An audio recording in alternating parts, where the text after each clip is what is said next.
Maggie Hollister pressed her daughter against her chest and felt the child's heartbeat racing as fast as her own. 18 months old, and Rosie already knew fear. The auction platform creaked beneath their feet while men shouted numbers like they were bidding on livestock. Because that's exactly what they were doing. Bidding on her. On them. Then a voice cut through the chaos, low, steady, and cold as mountain ice. $500. Gold. And the next man who bids loses his teeth. This is their story. Stay until the end and comment what city you're watching from. I want to see how far this tale travels. The sun hung brutal and unforgiving over Bitter Springs, Wyoming territory on the morning of June 23, 1879. Margaret Hollister, Maggie to anyone who'd ever cared enough to use her name, stood on a wooden platform that still smelled of horse manure and old hay.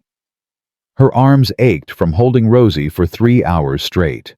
The baby had stopped crying an hour ago, too exhausted to fight anymore. Now she just clung to Maggie's dress with tiny fists, her red hair plastered to her forehead with sweat. "Next item," the auctioneer called out.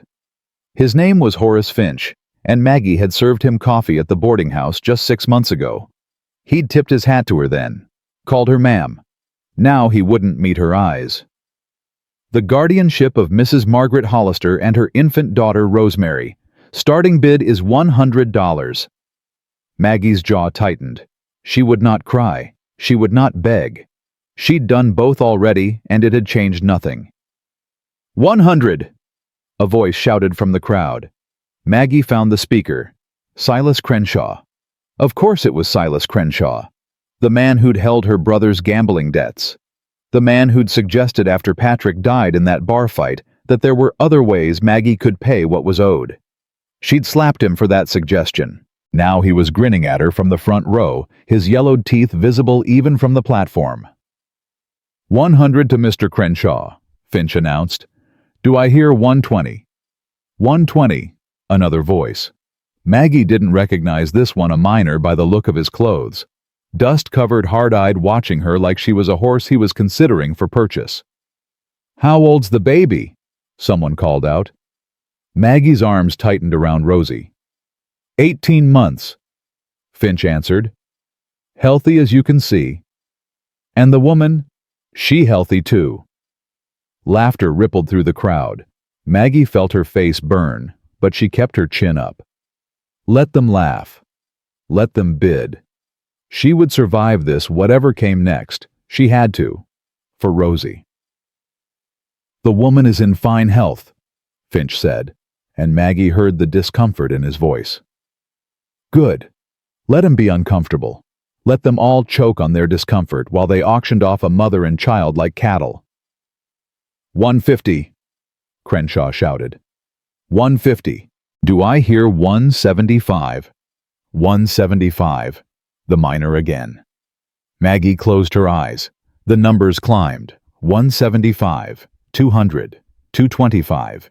Each bid was another nail in her coffin, another step toward a future too dark to imagine. She thought about William, her late husband, 20 years her senior, a man she'd married because her brother Patrick had owed him money. William had been kind enough in his distant way. He'd given her Rosie. He'd given her a home, however briefly. And then he'd died of pneumonia last winter, leaving her alone with a baby and a brother who gambled away everything they had. Patrick. Her own blood. He'd put her up as collateral for his debts without telling her. When the creditors came calling after his death, they'd come for her. 250. Crenshaw's voice was getting eager now. 250. Do I hear 275? Silence. Maggie's heart hammered. Crenshaw was going to win. Crenshaw, who looked at her like she was meat. Crenshaw, who'd made it clear exactly what he expected from any woman under his guardianship. 250 going once. Rosie whimpered against her shoulder. Maggie pressed her lips to her daughter's sweaty hair. I'm sorry, baby girl. I'm so sorry. 250 going twice. Maggie looked out at the crowd, at the women who wouldn't meet her eyes. At the men who'd tipped their hats to her on the street just weeks ago. At the preacher standing in the back, hands clasped, doing nothing. At Sheriff Carver, arms crossed, watching the whole thing with an expression of distaste, but making no move to stop it. Sold to $500.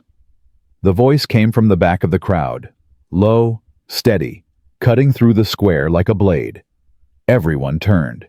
Maggie's breath caught. A man stood at the edge of the crowd, one hand resting on the hitching post, the other hooked in his belt. He was tall, well over 6 feet, with broad shoulders and a face that looked like it had been carved from the same stone as the mountains. Dark hair shot through with silver at the temples, a scar running along his left jaw, and eyes the color of storm clouds, cold and assessing as they swept over the platform. 500, he repeated, in gold. The crowd parted as he walked forward, and Maggie noticed the slight hitch in his step. An old injury barely visible but there if you knew to look. His boots were worn but well maintained. His clothes were plain but clean. Everything about him spoke of a man who'd seen hard times and come through them. Silas Crenshaw stepped into his path. Now hold on just a minute. The bidding was closed. Was it? The stranger's voice didn't rise, didn't change. But something in it made Crenshaw take a step back. Didn't hear the gavel. Crenshaw looked at Finch. Tell him the bidding's done. Finch cleared his throat. Well, technically, I hadn't quite. $500, the stranger said again, and this time he reached into his coat and pulled out a leather pouch. He tossed it to Finch, who caught it reflexively. Count it if you want, it's all there. Finch opened the pouch, and his eyes went wide. Gold coins gleamed in the morning sun. More money than most people in Bitter Springs saw in a year. This is highly irregular, Finch stammered. So is selling a woman and her baby like livestock. The stranger's eyes found Maggie for the first time, and she felt the impact of that gaze like a physical blow. There was no lust in his look, no calculation. Just a cold, quiet anger that seemed directed at everyone but her. But here we are. You can't just, Crenshaw started. I can. I did. The stranger turned to face him fully, and Maggie saw Crenshaw's hand twitch toward his hip, toward his gun. You want to make something of it? The question hung in the air. The crowd had gone silent. Even Rosie had stopped whimpering as if sensing the tension. Crenshaw's jaw worked. His hand hovered near his holster. The stranger didn't move, didn't blink, just stood there waiting like a man who'd faced worse odds and come out the other side. After a long moment, Crenshaw's hand dropped. This ain't over. It is for today. The stranger turned back to Finch. The money's there, more than twice what he bid. You going to make this legal or not? Finch looked at the gold in his hands, then at Crenshaw, then at the crowd. Maggie could see him calculating the money, the scandal, the path of least resistance. Sold? Finch said finally. I don't believe I caught your name, sir. Hollister. Elijah Hollister. Maggie's world tilted. Hollister. The same name as her dead husband. The same name she'd carried for 2 years. The same name her daughter bore. She stared at the stranger, at Elijah Hollister, and saw something flicker in those storm-gray eyes. Recognition guilt. She couldn't tell. Any relation to William Hollister? Someone in the crowd called out. The rancher what died last winter. Elijah's jaw tightened. No relation that concerns anyone here. But Maggie saw the lie in the slight tension of his shoulders, in the way he wouldn't quite meet her eyes. Well, Mr. Hollister, Finch said, pulling out paperwork with shaking hands. If you'll just sign here, the guardianship will be transferred. I'll sign, but I want it clear in the documents she's not property. She's an employee, housekeeper with wages of $25 a month, full parental rights to her daughter, free to leave whenever she chooses. A murmur ran through the crowd. Finch's pen paused over the paper. That's not standard practice for these arrangements. I don't care about standard practice, I care about what's right. Elijah took the pen from Finch's hand. Write it down, or I'll find a judge who will. Finch wrote, Maggie watched it all happen like she was watching from outside her own body. This stranger, this Hollister, had just paid $500 in gold to buy her freedom, to make her an employee instead of property, to give her rights most women in her situation never received. Why? The question burned in her chest, but she didn't ask it. Not here. Not with the whole town watching. Elijah signed the papers with a quick, efficient hand. Then he turned to the platform and held out his arm.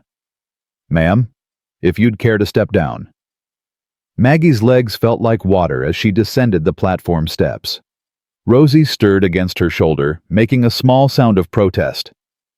"I've got rooms at the boarding house," Elijah said, his voice pitched low for her ears only. "You and the child can rest there tonight. We'll talk about what comes next in the morning." "Why?" The word escaped before Maggie could stop it. Elijah's expression didn't change. "Because it was the right thing to do." "No." Maggie stopped walking, forcing him to stop too. The crowd was dispersing now, the show over, but she could feel eyes still on them. "That's not an answer. You just paid $500 for a stranger. People don't do that." Something shifted in Elijah's eyes. Something that might have been pain or regret or both. "You're right," he said quietly. "They don't. But you're not a stranger, Mrs. Hollister. Not entirely." Maggie's blood ran cold. "What does that mean?" Before he could answer, Silas Crenshaw appeared beside them. His face was flushed with anger, his hands balled into fists at his sides. "This ain't legal," he spat. "She owes me money. Her brother's debts are her debts now, and that means her brother's debts died with her brother." Elijah's voice was flat. "That's the law. The law says a man's debts don't transfer to his sister unless she co-signed. Did she co-sign your agreement with Patrick Brennan?" Crenshaw's face went red. "That's not—" "Did she—" Silence. "I thought not." Elijah stepped closer to Crenshaw, and though his voice didn't rise, something in it made the other man take a step back. "The auction was for debts she inherited from her husband's estate. Those debts are paid now. Anything Patrick Brennan owed you is between you and whatever's left of his soul. You don't know what you're getting into, stranger." "I know exactly what I'm getting into." Elijah's hand moved to rest on his hip just above his holster. "The question is whether you do." For a long moment, the two men stared at each other. Then Crenshaw smiled, a cold, ugly thing that didn't reach his eyes. "We'll see each other again, Hollister." "I expect we will." Crenshaw turned and walked away, his boots kicking up dust with every angry step. Maggie let out a breath she hadn't realized she'd been holding. Rosie had started crying again, soft hiccuping sobs against her shoulder. "Come on," Elijah said, his voice gentler now. "Let's get you both somewhere cool." The boarding house was only 2 blocks away, but Maggie felt every step. Her legs were shaking, her arms ached from holding Rosie for so long, and her mind was spinning with questions she didn't know how to ask. Mrs. Porter, who ran the boarding house, met them at the door with wide eyes. "Mr. Hollister, I didn't expect that is. I saw the auction and I thought—" "Mrs. Hollister and her daughter need a room," Elijah interrupted. "Something quiet away from the street, and some food if you have it. She looks like she hasn't eaten in days." Maggie wanted to protest. She didn't need his charity, didn't need him speaking for her, but he was right. She couldn't remember the last time she'd had a proper meal. Of course. Mrs. Porter bustled them inside, shooting curious glances at Maggie and Elijah both. "I have a room on the 2nd floor overlooking the garden. Very peaceful. I'll bring up some stew and bread." The room was small, but clean, with a bed covered in a faded quilt and curtains that blocked most of the afternoon sun. Maggie sank onto the edge of the bed, still clutching Rosie, and watched as Elijah hovered in the doorway, like he wasn't sure if he should enter. "You should put her down," he said. "Rest your arms." "I'm fine." "You're shaking." Maggie looked down at her hands. He was right. She was shaking, fine tremors running through her whole body, the aftermath of fear and adrenaline and too many hours standing in the sun. Carefully, she laid Rosie on the bed. The baby fussed for a moment, then settled, her eyes already drooping closed. Maggie sat there staring at her daughter and felt the tears she'd been holding back all day finally break free. She didn't sob, didn't make a sound, just let the tears roll silently down her cheeks while her shoulders shook. Elijah didn't move from the doorway, didn't offer empty comfort or meaningless words. He just stood there silent and solid, giving her space to fall apart. When the tears finally slowed, Maggie wiped her face with the back of her hand and looked up at him. "William Hollister was your brother." It wasn't a question. Elijah's expression flickered. "Yes." "You lied, out there when they asked." "I didn't lie. I said it wasn't anyone's concern. It isn't." "It's my concern." Maggie's voice cracked. "He was my husband, Rosie's father, and you're her uncle, your family." The word hung in the air between them. Elijah stepped into the room and closed the door behind him. When he spoke, his voice was rough. "I didn't know. About you, about the baby. I left Wyoming 8 years ago after the war. Went to Colorado. Didn't keep in touch with William. Didn't know he'd married. Didn't know he'd died." He paused, his jaw working. "I came back to settle his estate. Found out about the auction this morning." "So you came to what claim your inheritance?" "I came to see what was left of my brother's life." Elijah's eyes met hers, and Maggie saw something raw in them, something broken. "I didn't expect to find his widow being sold like livestock." Maggie's chest tightened. "Why didn't you tell them out there at the auction? Why hide who you are?" Elijah was quiet for a long moment. Then he crossed to the window and stood there, his back to her, his shoulders rigid. "Because if they knew I was William's brother, they'd think I was just protecting family property. They'd think I was claiming you and Rosie as part of his estate." He turned to face her. "I didn't want you to think that. I didn't want anyone to think that."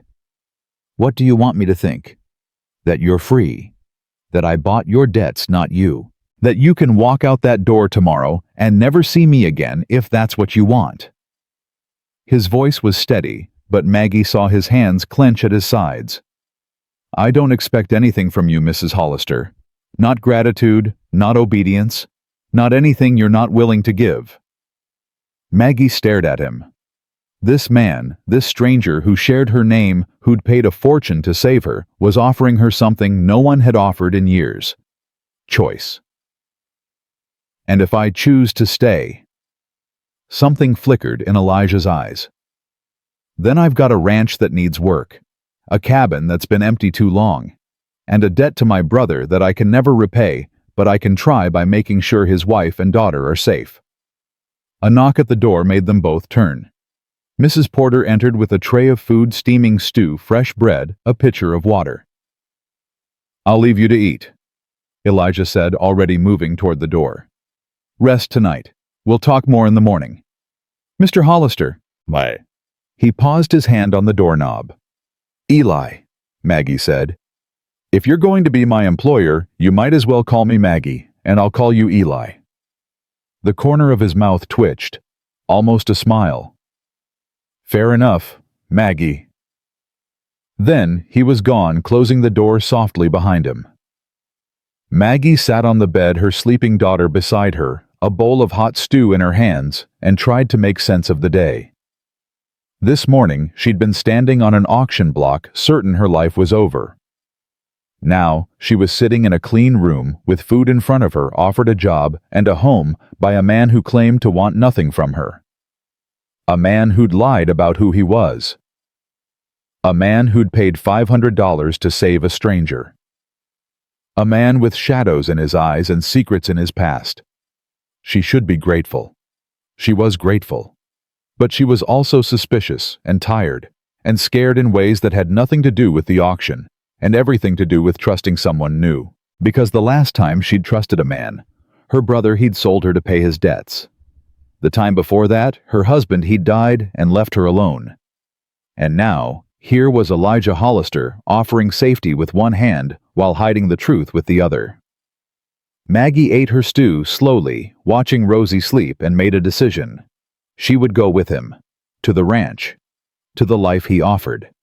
Because she had no other options, and because something in his eyes told her he wasn't lying about wanting to help. But she would keep her guard up. She would watch him carefully. And if she found out he was using Rosie, she would take her daughter and disappear into the mountains before he could stop her. Trust was earned, not given. And Elijah Hollister, whatever his intentions, had a long way to go before he earned hers. Outside the window, the sun was setting over Bitter Springs, painting the sky in shades of orange and red. Somewhere in the distance, Maggie heard a coyote howl. Tomorrow, she would leave this town that had watched her humiliation without lifting a finger to help. Tomorrow, she would start a new life with a man she barely knew. Tomorrow, everything would change. But tonight, for the first time in months, Maggie Hollister closed her eyes without fear and let herself sleep. They left Bitter Springs at dawn. Maggie sat in the wagon bed with Rosie on her lap, watching the town grow smaller behind them. Nobody came to say goodbye. Nobody waved. The people who'd watched her auction just went about their morning business like nothing had happened. Good. She didn't want their goodbyes anyway.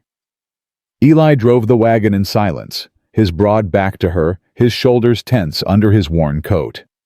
He'd loaded supplies before she'd even woken up: flour, coffee, salt, pork, a bolt of dark blue fabric she didn't remember asking for.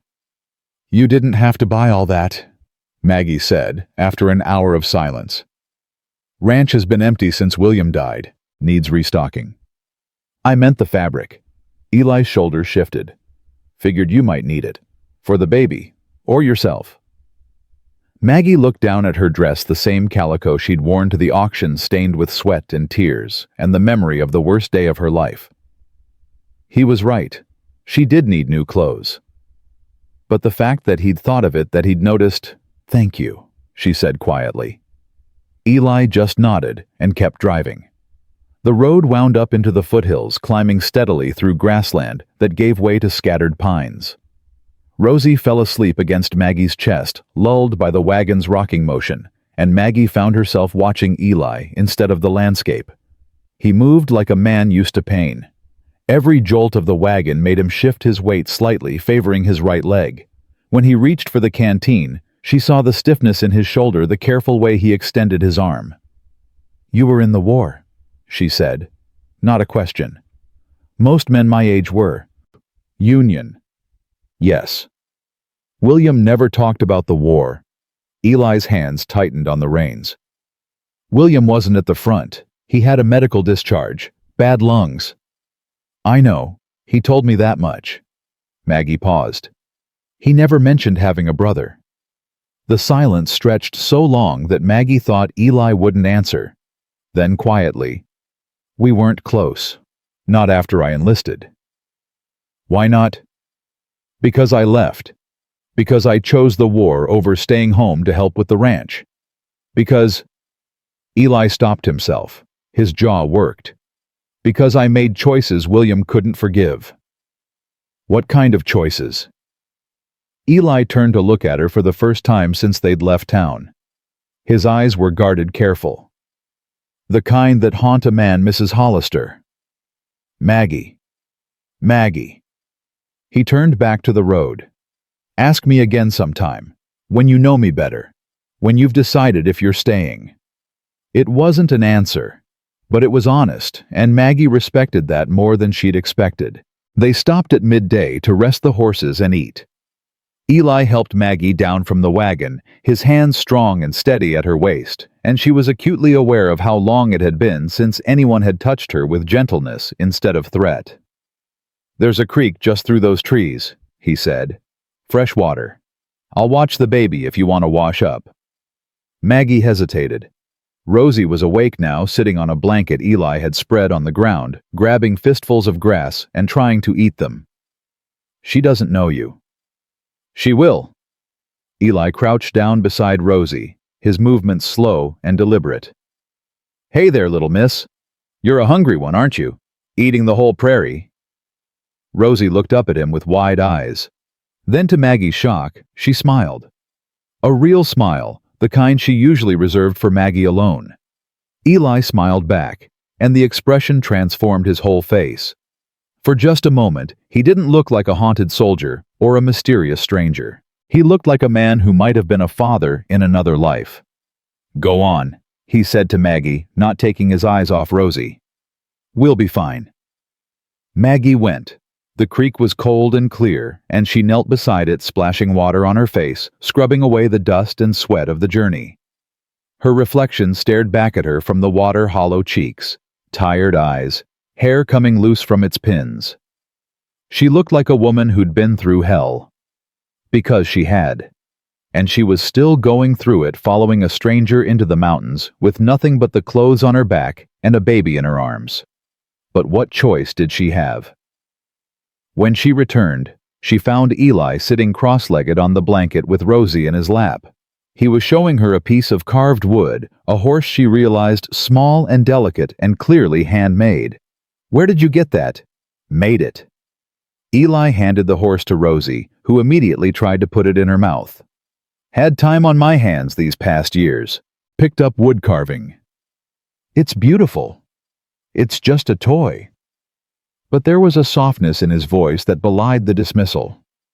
"She can keep it. Every child should have a horse." Maggie sat down across from him, watching her daughter chew on the carved toy, and felt something shift in her chest. Suspicion, yes, she still had plenty of that. But also something else. Something warmer. "You're good with her."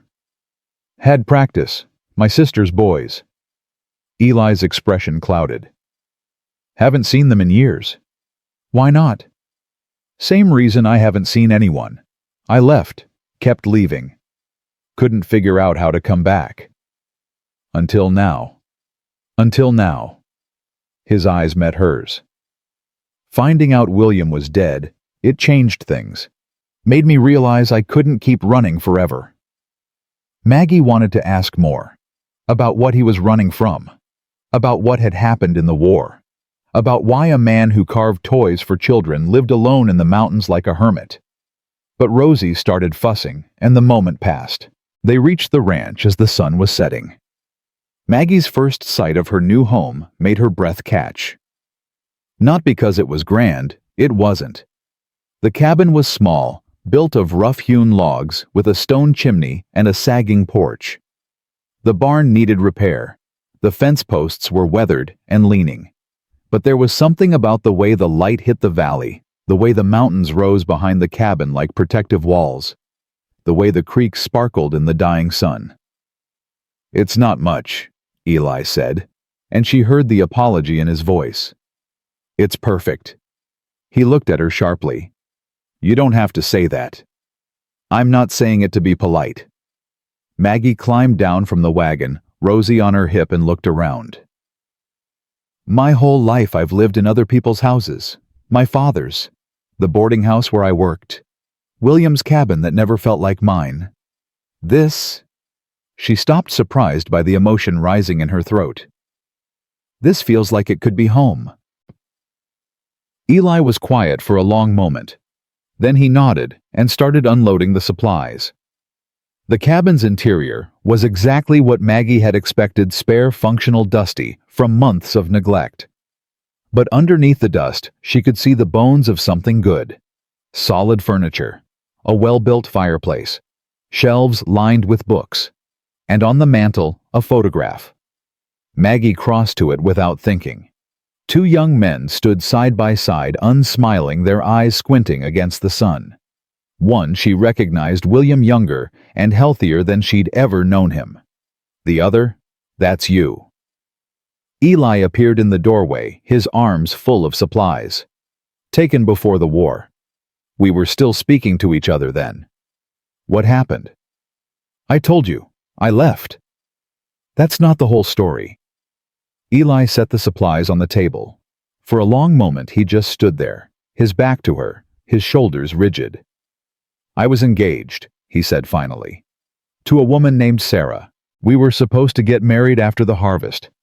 But the war came and I enlisted and—" His voice roughened. "She died while I was gone.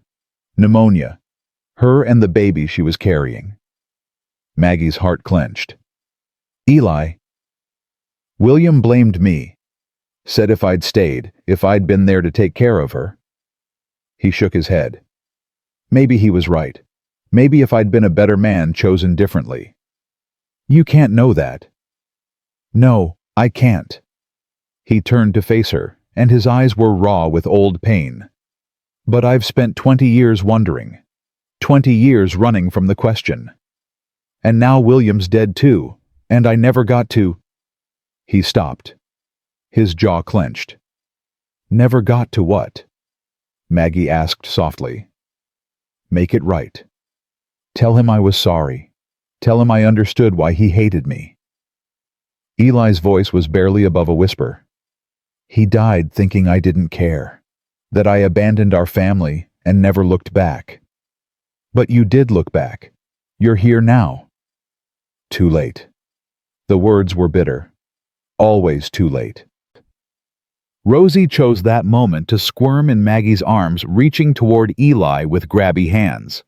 Without thinking, Eli took her, settling her against his chest with the ease of someone who'd done it 100 times before. "She likes you," Maggie said. "She doesn't know any better." But Eli was looking at Rosie with something like wonder. "She has William's eyes." "I know. And your hair." He touched one of Rosie's red curls gently. "She's beautiful, Maggie. You've done well with her." The compliment hit Maggie harder than she'd expected. When was the last time anyone had told her she'd done well? When was the last time anyone had seen her as anything other than a burden, a debt, a problem to be solved? "I should start supper," she said, her voice thick. "If you show me where things are." "I'll do it. You've had a long day." "Eli, I'm supposed to be your housekeeper. Let me—" "Tomorrow. Tonight you rest." He handed Rosie back to her. "There's a bedroom through that door. Bed's clean, I made sure before we left. Get some sleep, both of you."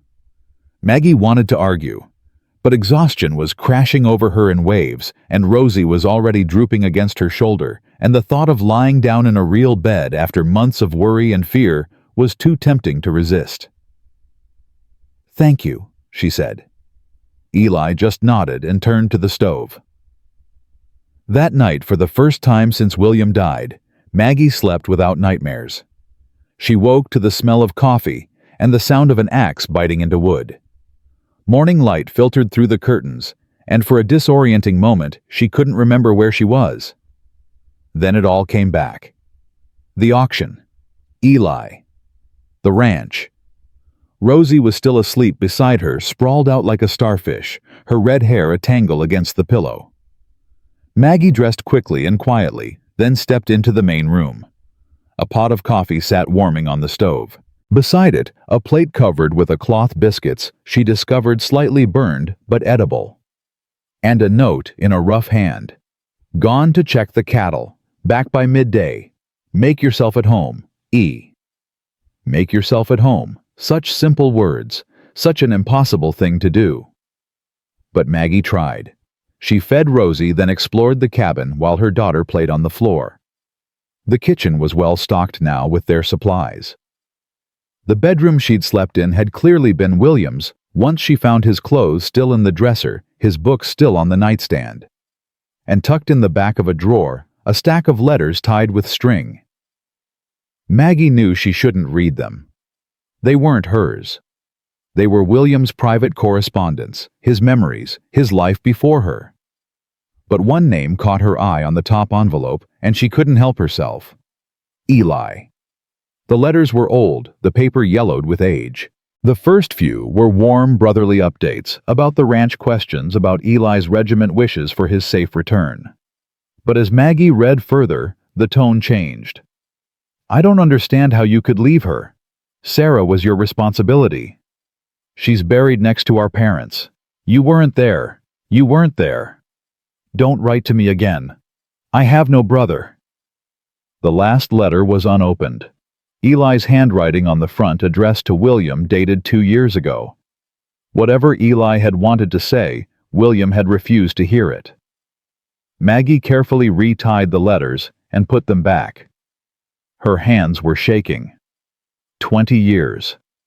Eli had spent 20 years carrying the guilt of Sarah's death, and William had never let him forget it. Never given him a chance to make amends.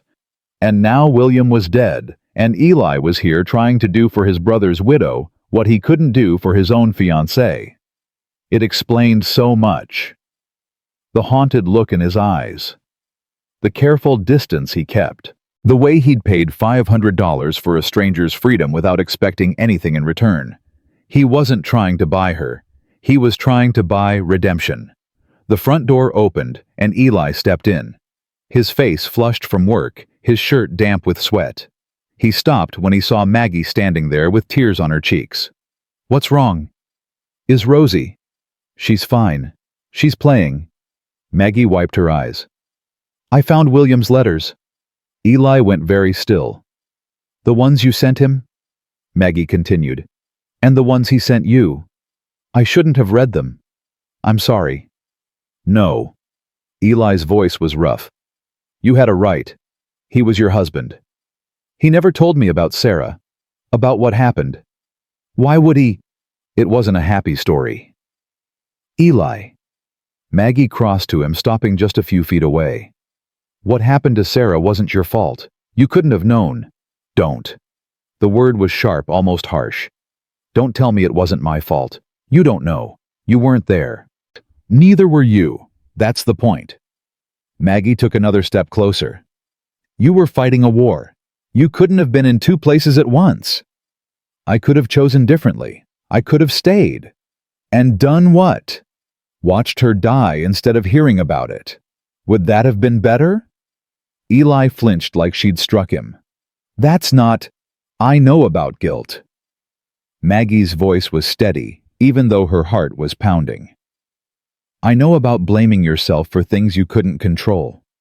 My brother sold me to pay his debts.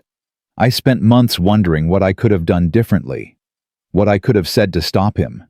But the truth is, I couldn't have stopped him.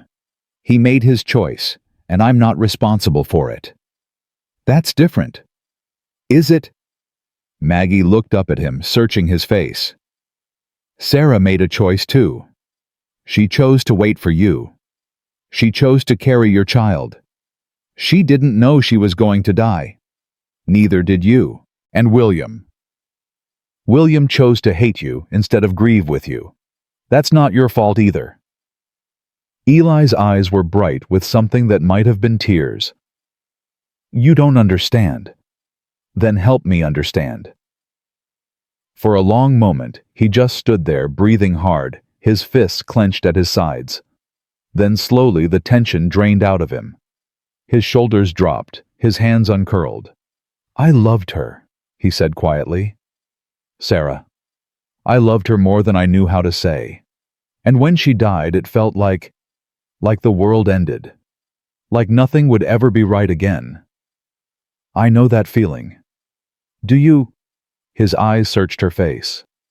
"Did you love William like that?" The question hung between them. Maggie could have lied. Could have told him what he probably expected to hear, that yes, she'd loved her husband desperately, that his death had shattered her. But she was tired of lies. Tired of pretending. "No," she said. "I married William because my brother owed him money.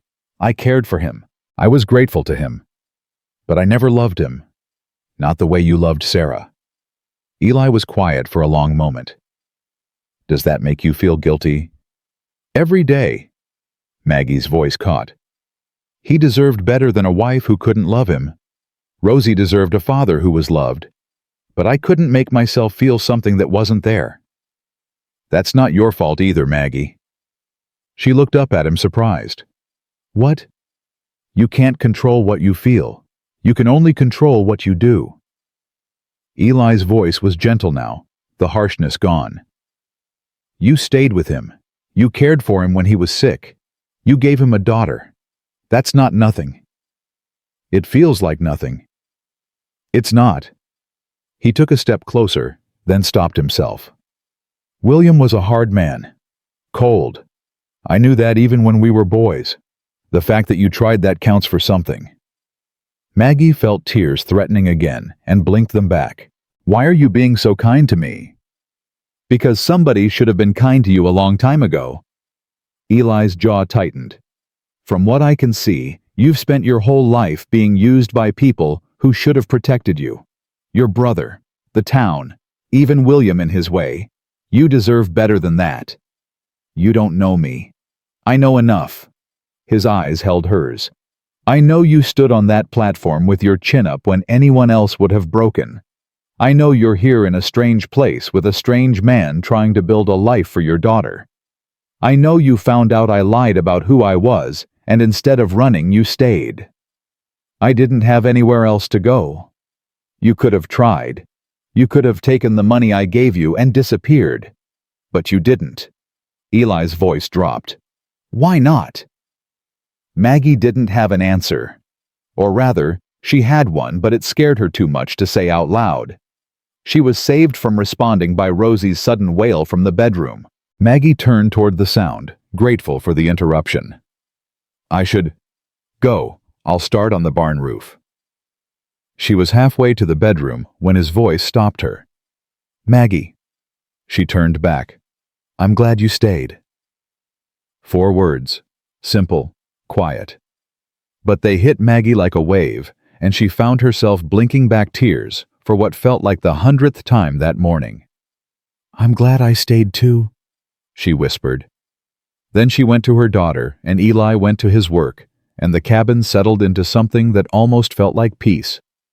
The next few days fell into a rhythm. Eli worked outside fixing the barn, mending fences, tending to the horses and cattle. Maggie worked inside cooking, cleaning, washing, making the cabin feel less like a tomb and more like a home. They ate meals together. They talked carefully at first, then more freely as the days passed. Eli told her about his years in Colorado, about the silver mining that had given him his savings, about the quiet life he'd built alone in the mountains. Maggie told him about Boston, about her father's tailoring shop, about the dreams she'd had before life had beaten them out of her. And Rosie? Rosie thrived. She toddled around the cabin on unsteady legs, grabbing at everything within reach. She laughed when Eli made faces at her. She cried when he left in the morning and squealed with joy when he returned. She's getting attached, Maggie said one evening, watching Eli bounce Rosie on his knee. Is that bad? I don't know. Maggie hesitated. What happens when we leave, when I've saved enough to start over somewhere else? Eli's hands stilled on Rosie's waist. Is that what you're planning to leave? I don't know what I'm planning. I don't know anything anymore. Maggie looked down at her hands. A month ago I was being sold at auction. Now I'm living in those mountains with a man I barely know, pretending like everything's normal. Nothing about this is normal. No, Eli agreed. It's not. He was quiet for a moment then. But does it have to be normal to be good? Maggie looked up at him. What do you mean? I mean. He shifted Rosie to his other knee, his eyes on Maggie's face. My whole life, I've done what was expected, what was normal, and it brought me nothing but grief. Maybe normal isn't the goal. Maybe the goal is just finding something that works, something that makes you happy. Are you happy here, Eli? The question surprised him. She could see it in the way his eyebrows lifted, the way his mouth opened slightly before closing again. I don't know if I know how to be happy anymore, he said finally. But I'm less unhappy than I've been in 20 years. That's something. That's something, Maggie agreed softly. Rosie chose that moment to grab Eli's nose and squeeze. He yelped, and Maggie laughed a real laugh, surprised out of her. And for just a moment, they were a family. Not because of blood or law, but because of this small moment of shared joy. Then Rosie sneezed directly in Eli's face, and the moment dissolved into chaos and cleanup and all the mundane business of living. But Maggie held on to it. That feeling. That glimpse of something that might be happiness. She was starting to think she'd been wrong about Eli. Wrong about his motives. Wrong about what he wanted from her. Maybe, just maybe, he wanted the same thing she did. A home, a family, a second chance. And maybe, just maybe, they could find it together. The fourth morning, Maggie woke to the sound of horses. Not Eli's horses. These hoofbeats were different, heavier, more numerous. Coming fast up the mountain road. She was out of bed and reaching for Rosie before she fully understood why she was afraid. Some instinct honed by months of being hunted told her that whatever was coming wasn't good. "Eli," she called, but he was already there, appearing in the doorway with his rifle in his hands. "Take Rosie into the bedroom," he said, his voice calm but tight. "Stay there until I tell you it's safe." "Who is it?" Eli looked at her, and she saw the answer in his eyes before he spoke. "Crenshaw." Maggie grabbed Rosie and ran. The bedroom door barely closed behind her before she heard the horses pull up outside. Men's voices rough and loud, and then Crenshaw's voice cutting through the noise like a blade. "Hollister, get out here!" Maggie pressed her back against the wall. Rosie clutched tight against her chest. Her daughter whimpered, sensing her fear, and Maggie clamped a hand gently over her mouth. "Shh, baby girl, shh." Through the thin walls, she heard the front door open. Heard Eli's boots on the porch. "Crenshaw, long way from town." "Had business in these parts." Crenshaw's voice was oily confident. "Figured I'd pay a social call." "You brought 6 men for a social call. Man can't be too careful. Lot of dangerous folk in these mountains." Maggie's heart hammered. 6 men. Eli was alone. She looked around the bedroom, frantically searching for something, a weapon, a way out, anything. Her eyes landed on the window. "What do you want?" Eli's voice was flat, controlled. "Same thing I wanted in town. The woman." "She's not for sale." "Everything's for sale, Hollister. You just haven't heard the right price yet." Maggie moved to the window, testing it with one hand. It opened silently. She could fit through. She could take Rosie and run into the trees, hide until the auction was legal, Eli said. "I paid her debts. She's free." Her brother's debts weren't part of that auction. Crenshaw's voice hardened. "Patrick Brennan owed me $300. That debt transfers to his next of kin." "His next of kin is dead." "Patrick's dead. The debt dies with him." "Not according to my lawyer." Maggie froze. "Lawyer." "I had papers drawn up," Crenshaw continued. "Signed before Patrick's unfortunate accident. See, Patrick was a gambling man. Liked to bet more than he had. And when he couldn't pay, he signed over his assets." "His assets?" "His sister." The word dripped from Crenshaw's mouth like poison. "Legal guardian rights transferred to me in the event of his death or inability to pay. It's all right here." Maggie's blood went cold. Patrick had signed her over. Her own brother had sold her before he even died. "That document is worthless," Eli said, but there was tension in his voice now. "She's a grown woman. She can't be transferred like property." "A widow with a child, no income, no family, courts have ruled on less." Crenshaw laughed. "Face it, Hollister. You bought damaged goods. That woman belongs to me." "She doesn't belong to anyone." "Then let her speak for herself. Bring her out here. Let's see what she wants." Maggie's hand tightened on the window frame. She could still run. She should run. Take Rosie and disappear into the mountains before Crenshaw could. "Maggie stays inside." Eli's voice was steel. "You want to talk to her? You go through me." "That can be arranged." Maggie heard the click of a gun being cocked. "I wouldn't do that if I were you," Eli said calmly. "This rifle's aimed at your chest. Your boys might get me after, but you'll be dead before you hit the ground." Silence stretched. Maggie barely breathed. Then Crenshaw laughed, a cold, ugly sound. "You've got nerve, Hollister. I'll give you that." The laugh died. "But nerve doesn't change the law. I've got papers. You've got nothing but a woman who doesn't belong to you and a ranch that should have been sold off months ago." "What's that supposed to mean?" Means I did my research. Crenshaw's voice was smug, now satisfied. William Hollister died without a will. No wife, no children. At least none that the courts knew about until recently. His estate should have gone to auction. Would have too if someone hadn't convinced the bank to hold off. Maggie's mind raced. William's estate. The ranch. If William died without a will, then who convinced them? Eli asked. Some lawyer from Colorado, acting on behalf of William's only living relative. Crenshaw paused. His brother, Elijah Hollister. The words hit Maggie like a physical blow. His brother. She'd known. She'd known since she found the letters, but hearing it spoken out loud, hearing Crenshaw use it as a weapon. So here's what I figure, Crenshaw continued. You came back to claim your brother's ranch, found out his widow was about to be auctioned off, saw a chance to get everything, the land, the cattle, and the woman. All nice and legal. That's not, isn't it? Crenshaw's voice sharpened. You paid $500 for her, Hollister. $500 in gold. That's a lot of money for a stranger. But for your brother's widow, for the woman who comes with the ranch, you've been trying to claim for months. Maggie's legs went weak. She leaned against the wall, her mind spinning. Was it true?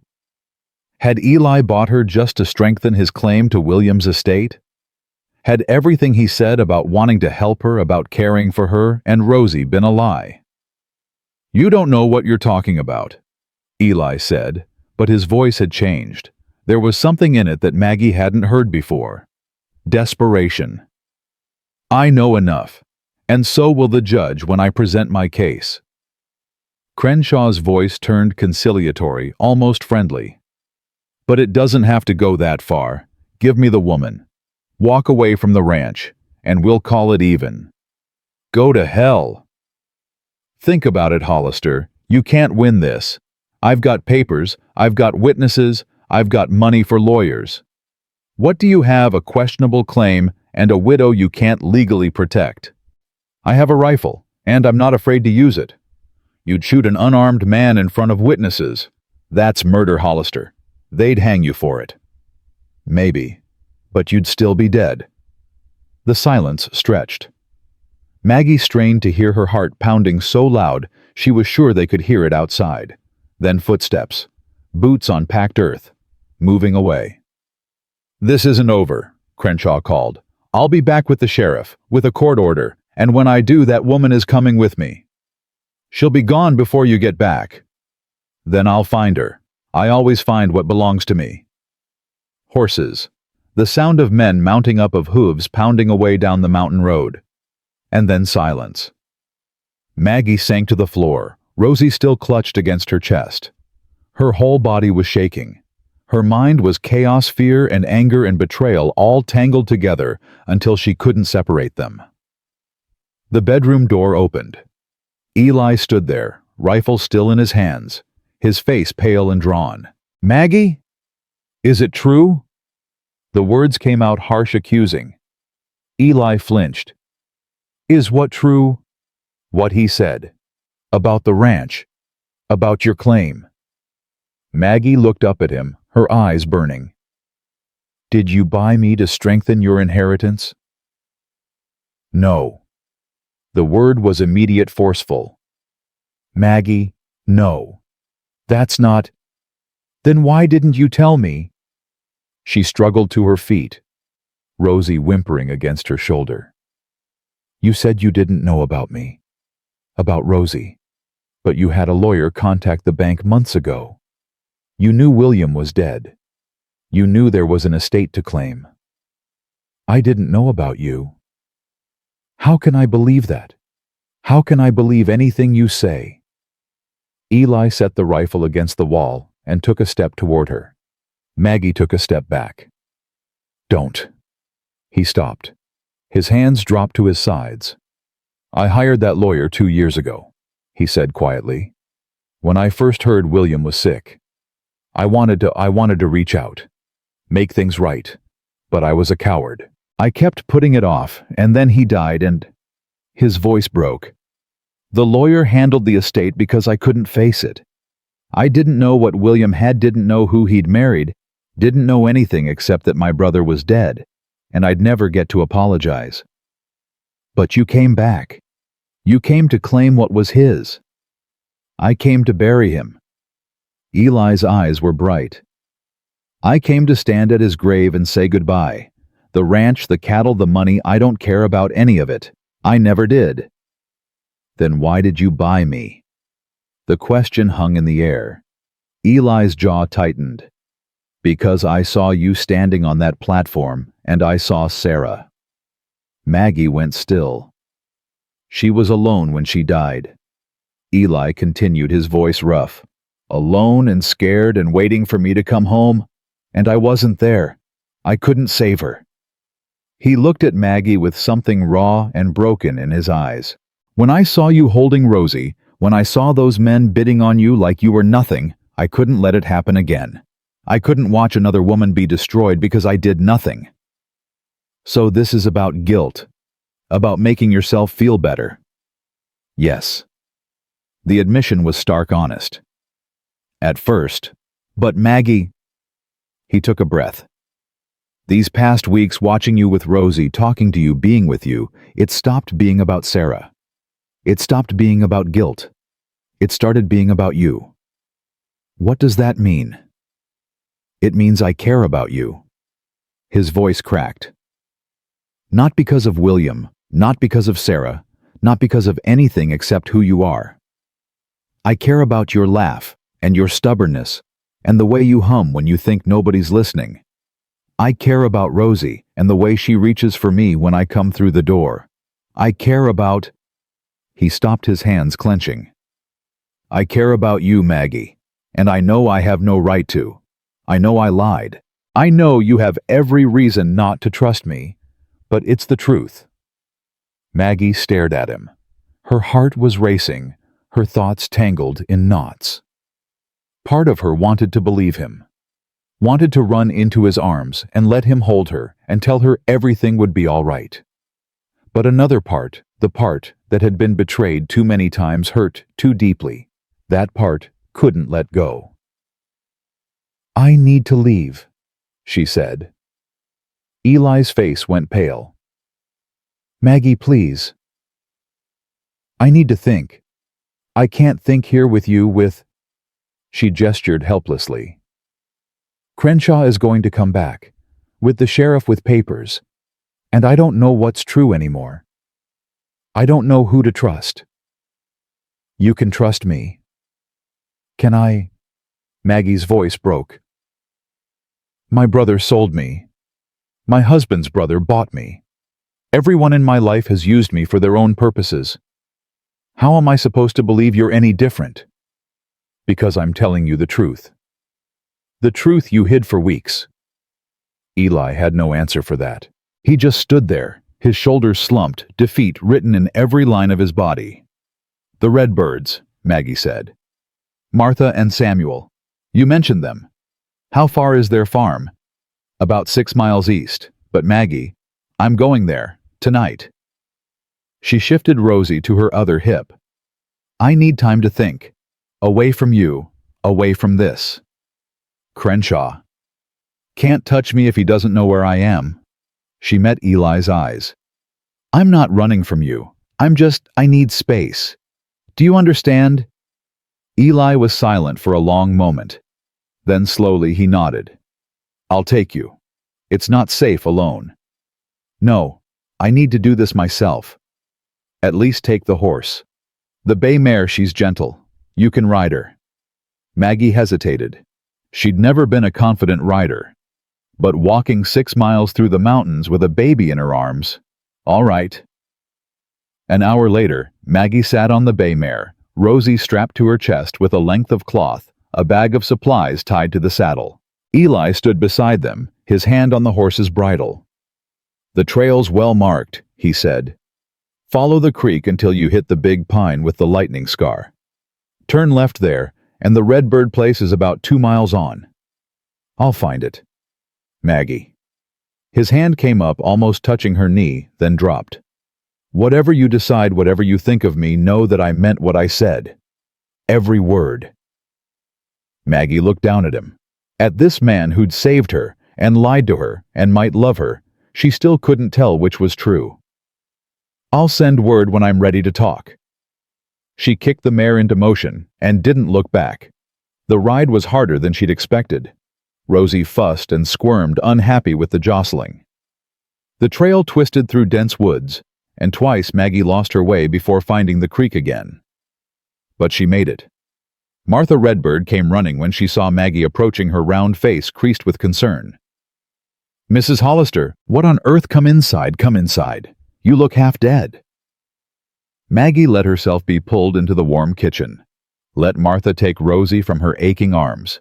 Let the older woman press a cup of hot tea into her hands. "What happened?" Martha asked, settling across from her with Rosie on her lap. "Where's Eli?" The whole story poured out. The auction, Eli's secret, Crenshaw's threats, the papers Patrick had signed. By the end, Maggie was crying again, tears she couldn't seem to stop. Martha listened without interrupting. When Maggie finally fell silent, she sighed heavily. Men, always making things more complicated than they need to be. "I don't know what to do," Maggie whispered. "I don't know who to trust." "Let me ask you something." Martha leaned forward, her dark eyes shrewd. "In all the time you've spent with Eli, did he ever hurt you? Threaten you? Make you feel unsafe?" "No." "Did he treat you with respect? Give you choices?" "Yes." "Did he seem like a man who was using you, or like a man who was trying to make up for something he did wrong?" Maggie was quiet. She thought about Eli's patience, his gentleness with Rosie, the way he'd stepped back whenever she asked him to. "The second one," she admitted. "Then maybe that's your answer." Martha bounced Rosie on her knee. "I'm not saying he was right to hide who he was. But people aren't simple, Mrs. Hollister. They do wrong things for right reasons, and right things for wrong reasons, and sometimes they're just stumbling around in the dark trying their best. How do I know his best is good enough? You don't. That's the gamble of trusting anyone." Martha smiled sadly. "But I've known Eli Hollister for 5 years, since he first came through this territory. He's not a bad man, broken maybe, carrying more guilt than one person should have to bear. But bad, no." Samuel came in then, stomping mud off his boots. His weathered face creased with concern when he saw Maggie. "Trouble?" "Crenshaw," Martha said grimly. "He's after Mrs. Hollister." Samuel's expression darkened. "That snake. He's been trying to run us off our land for years. Says a half-breed's got no right to property." "He has papers," Maggie said. "Claims my brother signed me over before he died." "Papers can be forged or invalidated." Samuel pulled a chair over and sat down. "I've dealt with men like Crenshaw before. They use the law like a weapon, counting on folks being too scared or too poor to fight back. I don't have money for lawyers. You might not need one. Not if we can prove the papers are fraudulent." Samuel exchanged a look with his wife. "There's a judge in Helena. Fair man. Doesn't care much for Crenshaw's type. If we could get your case in front of him. Helena's a week's ride. Less if you take the mountain pass." Samuel leaned forward. "But first we need to know what we're dealing with. Those papers Crenshaw mentioned, have you seen them?" Maggie shook her head. "Then that's the first step. Find out what he actually has." Samuel's jaw set. "And find out if Eli Hollister is willing to fight for you. Because if he is, if he'll put his name and his claim behind yours, Crenshaw might back down without a court battle." "I don't know if I can ask him to do that." "Why not?" "Because I don't know if I can trust him." Martha reached across the table and took Maggie's hand. "Sometimes trust isn't about knowing, it's about choosing." Her grip was warm, steady. "You've got a choice to make, Mrs. Hollister. You can keep running like you've been doing your whole life, or you can stand and fight with whatever allies you've got. Even allies who've lied to me. Especially those." Martha's eyes were kind but firm. "The people who've never lied to you are the ones who've never had anything to lose. Eli lied because he was scared of losing you. That's not nothing. Maggie stayed with the Redbirds for 3 days. She helped Martha with the cooking and the garden. She played with Rosie in the afternoon sun. She talked with Samuel about the law, about property rights, about what it would take to fight Crenshaw. And she thought. Endlessly obsessively, she thought about Eli, about the way he looked at her, the way he held Rosie, the way he'd stood on that porch with a rifle in his hands and told Crenshaw that she was free. On the third night, she couldn't sleep. She sat by the window watching the stars and tried to sort through the tangle of her feelings. She was angry. That much was clear. Angry at Eli for lying, angry at Patrick for selling her, angry at a world that treated women like property to be bought and traded. But underneath the anger was something else. Something that felt dangerously like hope. What if Martha was right? What if Eli's lies came from fear, not malice? What if he really did care about her, messy, imperfect, complicated as that care might be? Was she willing to throw that away, to keep running, keep protecting herself, keep choosing loneliness over the risk of being hurt? Rosie stirred in the crib beside her, making soft sounds in her sleep. Maggie looked at her daughter, at this tiny person who depended on her for everything, who deserved a stable home, a family, a future. Could Maggie give her that alone? Could she give her that with Eli? She didn't know. She might never know for certain, but Martha was right about one thing. Trust was a choice, and Maggie was tired of choosing fear. The next morning, she told Samuel she was ready to go back. "Want me to ride with you?" he offered. "No, this is something I need to do myself." "You're a brave woman, Mrs. Hollister." "I don't feel brave." "Brave people never do." Maggie packed her things, hugged Martha goodbye, and strapped Rosie to her chest. The bay mare was rested and eager to move, prancing impatiently as Maggie mounted. "Remember," Martha called as she rode away, "you're stronger than you know." Maggie hoped she was right. The ride back seemed shorter than the ride out. Maybe because she knew the way now. Maybe because she wasn't running anymore. She was going home. The word surprised her. Home. She'd never had a real home, not since her parents died. But the Hollister ranch, with its sagging porch and its dusty cabin and its view of the mountains, it felt like home. Despite everything, it felt like where she was supposed to be. She was almost to the ranch when she heard the gunshot. Maggie's heart stopped. She kicked the mare into a gallop, crashing through the underbrush, Rosie wailing against her chest. Another shot, then another. She burst out of the trees and saw the cabin, saw the broken window, the splintered doorframe, the horses scattered in the yard, and she saw Eli crouched behind the water trough, blood streaming down his face, his rifle aimed at the barn where 3 men had taken cover. "Eli!" He whipped around, and the terror in his eyes when he saw her was absolute. "Maggie, run! Get out of here!" But it was too late. A hand grabbed her horse's bridle, yanking her to a stop. Silas Crenshaw looked up at her with a smile that made her blood freeze. "Well, well, the prodigal wife returns." He pulled out a pistol and pressed it against Rosie's blanket. "Let's finish this conversation, shall we?" Maggie's arms tightened around Rosie. Every instinct screamed at her to run, to fight, to do something. But that gun was inches from her daughter's head. "Let her go!" Eli's voice cut across the yard. He'd risen from behind the water trough, his rifle still raised, blood dripping from a gash above his eye. "This is between you and me, Crenshaw. Leave them out of it. Put down the rifle." "Not a chance." Crenshaw pressed the pistol closer. Rosie started to cry high, terrified wails that shattered something inside Maggie's chest. "Put it down, or I'll paint this baby's blanket red." "You wouldn't?" "Try me." Crenshaw's smile was dead empty. "I've waited too long for this, spent too much money. I'm not leaving here without what's mine." Eli's hands trembled on the rifle. Maggie could see the war playing out across his face, rage and fear and desperate calculation. "Eli," she said quietly, "put it down." His eyes met hers. "Maggie, put it down."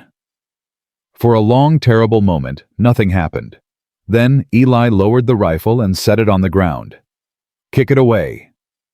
He kicked it. The rifle skidded across the dirt, coming to rest 10 feet away. Good. Crenshaw's grip on Maggie's bridle relaxed slightly. Now we can talk like civilized people. You call this civilized? Maggie's voice shook with fury. Threatening a baby. I call it effective. Crenshaw looked up at her with cold eyes. Your brother understood that. Patrick knew exactly what leverage meant. Patrick was a coward and a drunk. Patrick was a businessman. Crenshaw's lips curled. He just had bad luck at cards, and when his luck ran out, he did what any smart man would do. He sold what he had. I'm not his to sell. The law says different. The law says nothing of the kind. Eli took a step forward. One of Crenshaw's men raised a pistol and he stopped. Whatever paper you've got, it's not worth the ink it's written on. A man can't sign away his sister's freedom. A man can sign away his guardian rights. And when Patrick died, those rights transferred to me. Crenshaw pulled a folded document from his coat. It's all here, legal and binding, witnessed by 2 upstanding citizens of Bitter Springs. Let me see it. Crenshaw laughed. So you can tear it up? I don't think so. Then show her. Eli's jaw tightened. If you're so confident it's legal, let Maggie read it herself. Crenshaw hesitated. His eyes flickered to Maggie, then back to Eli. Fine. He held the paper up toward her. Read it and weep, sweetheart. Maggie's hands were shaking as she took the document. Rosie was still crying against her chest, but she forced herself to focus on the words. Guardian Transfer Agreement. Patrick Brennan.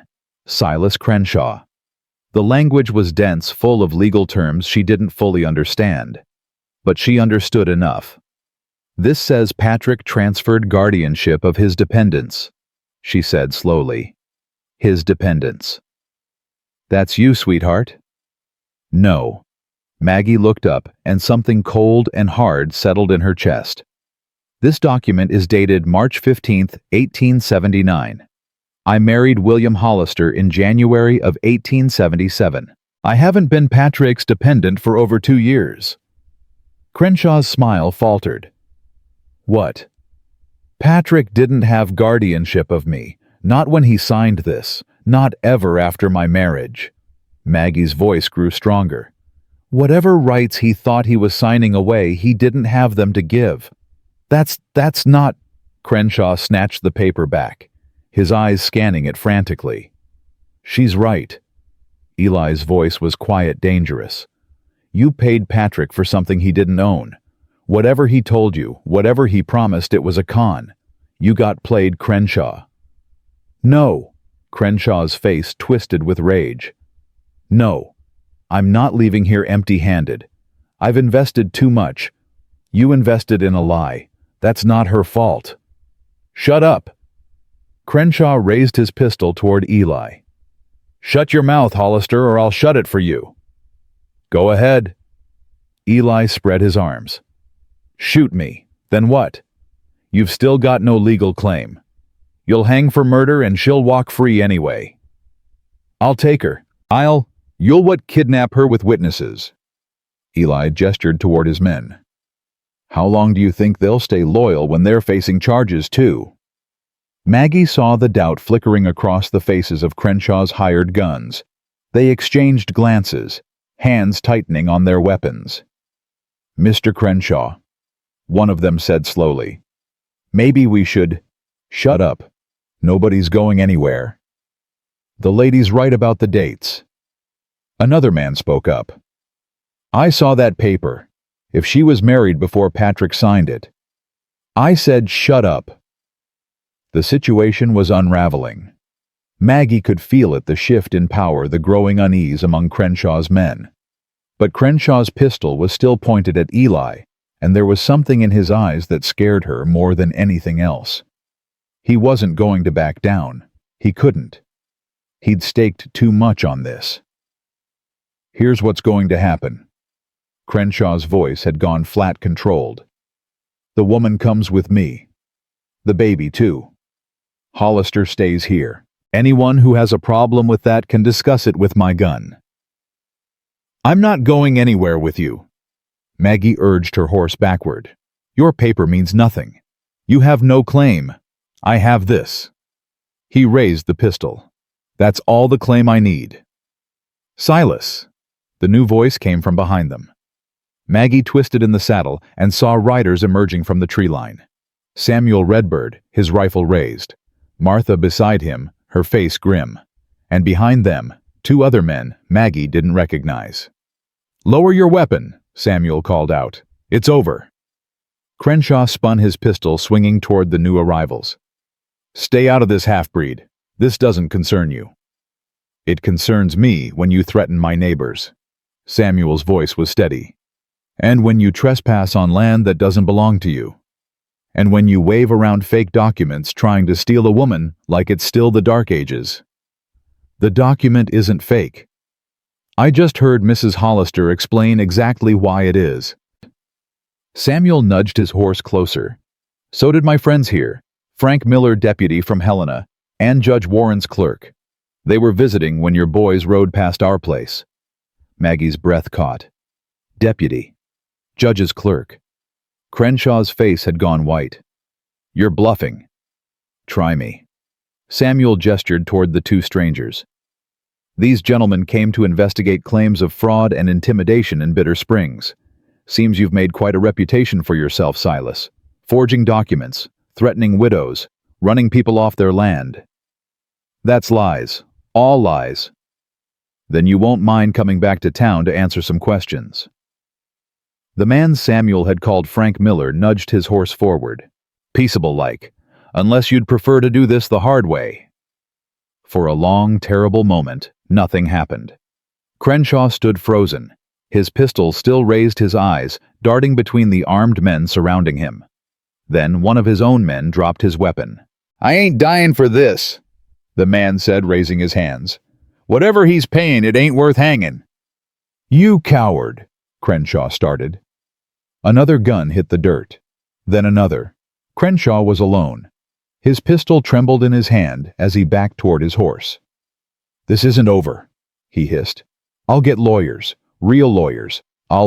You'll come with us to town. Frank Miller dismounted and walked toward Crenshaw with the calm confidence of a man who'd done this 100 times before. We can sort out the legal matters later. Right now, you're under arrest for threatening violence and attempted kidnapping. You can't arrest me. You have no jurisdiction. I have jurisdiction everywhere in this territory. Miller pulled out a set of iron cuffs. Now, are you going to come quiet, or do I need to add resisting arrest to the charges?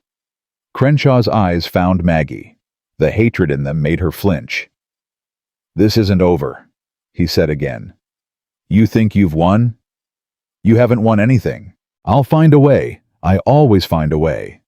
Stop talking. Miller cuffed his hands behind his back. You're only making things worse for yourself. As they led Crenshaw away, Maggie finally let herself breathe. Her arms were shaking. Her whole body was shaking. Rosie had stopped crying, but was still hiccuping against her chest, little fingers clutching at Maggie's dress. Hey. She looked up. Eli was beside her horse, his hand reaching up toward her. You should get down. You look like you're about to fall. He was right. Her legs felt like water. She let him help her down, let him steady her when she stumbled. Your head, she said, her voice strange and distant. You're bleeding. It's nothing, just a graze. But his hands on her arms were trembling too. God, Maggie, when I saw him point that gun at Rosie, I know. I thought, his voice broke. I thought I was going to lose you both. Maggie looked up at him, at this man who'd lied to her and saved her and stood between her and danger with nothing but a rifle and stubborn courage. You didn't, she said. We're here. We're safe. Because of the Redbirds. Because of... He shook his head. I couldn't protect you. I tried, and I couldn't. Eli. She put her hand on his chest over his heart. She could feel it racing beneath her palm. "Stop." He stopped. "I didn't come back because I thought you could protect me," Maggie said. "I came back because I chose to. Because Martha was right, trust is a choice. And I'm choosing to trust you. Even after everything I kept from you. Even after that." She took a shaky breath. "You lied about who you were. You hid things from me. But when it mattered, when Crenshaw was here with his gun and his papers, you stood up for me. You were willing to die for me. That's not—" "Don't." She pressed her fingers against his lips. "Don't tell me it wasn't a big deal. Don't tell me anyone would have done the same. We both know that's not true." Eli's eyes were bright. "Maggie, I spent 3 days at the Redbirds asking myself if I could trust you, if I could believe anything you said." She looked up at him, and for the first time in longer than she could remember, she let herself be completely honest. "And I still don't know. Not for sure. I might never know for sure. But I decided that I'd rather take the risk than spend the rest of my life running." "What are you saying?" "I'm saying I'm staying." The words came out steady, certain. "I'm saying I want to make this work. The ranch, the whatever this is between us. I want to try." Eli was quiet for so long that Maggie started to worry she'd misread everything. Then his hands came up to cup her face gentle, as she'd ever felt anything. "You mean that—" "I mean it." He kissed her. It wasn't a long kiss or a passionate one. Rosie was still fussing between them, and they were both shaking with aftermath and relief. But it was real. It was honest. It was a promise. When they pulled apart, Martha Redbird was standing a few feet away, with a knowing smile on her face. "I hate to interrupt," she said, "but we should probably get that head wound looked at. And someone needs to deal with those men in the barn." Reality crashed back in. Maggie stepped back from Eli, her cheeks flushing. "The men in the barn, are they—" "They ran off when they saw us coming," Samuel said, riding over. "Doubt they'll be back. But we should secure the ranch anyway. Make sure nothing's damaged." The next few hours were a blur of activity. Martha tended to Eli's wound while Maggie fed and settled Rosie. Samuel and the other men checked the property, rounded up the scattered horses, fixed what could be fixed. The deputy and the clerk rode off with Crenshaw and his captured men, promising to send word about the legal proceedings. "You'll likely need to testify," Frank Miller told Maggie before he left, "about what happened here and about those papers he was waving around." "Can you do that?" "Yes." Maggie's voice was stronger than she expected. "Whatever it takes." "Good. Judge Warren doesn't take kindly to men who threaten women and children. Crenshaw's going to have a hard time talking his way out of this one." By the time the sun was setting, the ranch was quiet again. The Redbirds had gone home with promises to return the next day.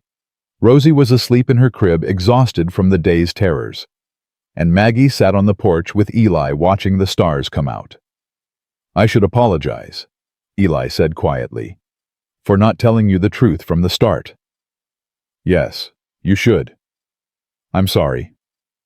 He turned to face her. "I was afraid that if you knew I was William's brother, you'd think I only wanted the ranch, that I was using you. I did think that, for a while." "I know." He looked down at his hands. "The truth is, I didn't know what I wanted. Not at first. I came back to settle William's estate, yes, but when I saw you at that auction—" He shook his head. "Everything changed. Suddenly the ranch didn't matter. The inheritance didn't matter. The only thing I could think about was getting you off that platform." "Why?" "Because you were alone." His voice roughened. "Because you were scared and brave at the same time. Because you were holding that baby like she was the only thing in the world worth living for. And because—" He stopped. "Because what?" "Because when I looked at you, I saw someone I wanted to protect. Not out of guilt or obligation, but because—" He met her eyes. "Because something in me recognized something in you, like we'd been through the same fires and come out the other side. Like we were both looking for the same thing and didn't know how to ask for it. What thing? A home. The word came out broken. A family. A reason to stop running. Maggie's throat tightened. Eli, I know it's too soon. I know we barely know each other. But when Crenshaw had that gun on you today, his hands clenched. I knew. Whatever this is, whatever we're building here, I want it. I want to see where it goes. So do I. He looked at her like he couldn't quite believe what he was hearing. You do. I do. She reached over and took his hand. I'm not saying it'll be easy. I'm not saying I've forgiven everything or that I trust you completely. But I want to try. I want to give us a real chance. Eli's fingers laced through hers. What does that look like, practically speaking? I stay. I keep working as your housekeeper. At least that's what we tell people. She managed a small smile. We take it slow. Get to know each other properly. No more secrets. No more secrets, he agreed. I'll tell you everything. About Sarah, about William, about the war, everything you want to know. And if it works out, if we decide this is real, then we make it official. Eli's voice was steady. Marriage, adoption, the whole thing. I want Rosie to be mine, Maggie. Legally, properly mine. I want to be her father. Tears pricked at Maggie's eyes. She already calls you Papa. Does she? Something soft and wondering crossed his face. I didn't know she'd started talking. She has. Just a few words. Mama? No. And Papa. Maggie squeezed his hand. She knows who you are, Eli, even if the law doesn't say it yet. They sat in silence for a while, hands intertwined, watching the stars wheel overhead. What happens now? Maggie asked finally. With Crenshaw, with the legal case. Miller said he'd send word. We'll probably have to go to Helena at some point, give testimony. Eli paused. But Crenshaw's done. Even if he doesn't go to prison, his reputation is ruined. Nobody in the territory will do business with a man who threatened to shoot a baby. You really think it's over? I think the worst of it is. He turned to look at her. But there's something else we need to deal with. The ranch. William's estate. Maggie's chest tightened. What about it? Legally, as his widow, you have a claim. A stronger one than mine, probably. If you wanted to, I don't want to fight you for it. I'm not asking you to fight me. Eli's voice was gentle. I'm saying we should make it official. Both our names on the deed. Equal partners. So nobody can ever question your right to be here. You do that. It's the right thing to do. He smiled slightly. Besides, if we're going to make this work, if we're going to build a life together, it should be ours. Not mine, not yours. Ours. Maggie felt something crack open in her chest. All her life, she'd been dependent on others. Her father, her brother, her husband. She'd never owned anything. Never had security that couldn't be taken away. And here was this man offering her exactly that. Not as charity, not as payment, as partnership. Yes, she said. Let's do that. Let's make it ours. Eli raised their joined hands to his lips and kissed her knuckles. Tomorrow, he said. We'll ride to town, talk to the land office, start the paperwork. And tonight? Tonight. He looked at her and something shifted in his eyes, something warmer, more vulnerable than she'd ever seen. Tonight, I'd like to just sit here with you. If that's all right, just be here, together. That's all right. They stayed on the porch until the moon rose, talking sometimes silent others. Eli told her about the war, about the things he'd seen, the things he'd done, the nightmares that still woke him sweating in the dark.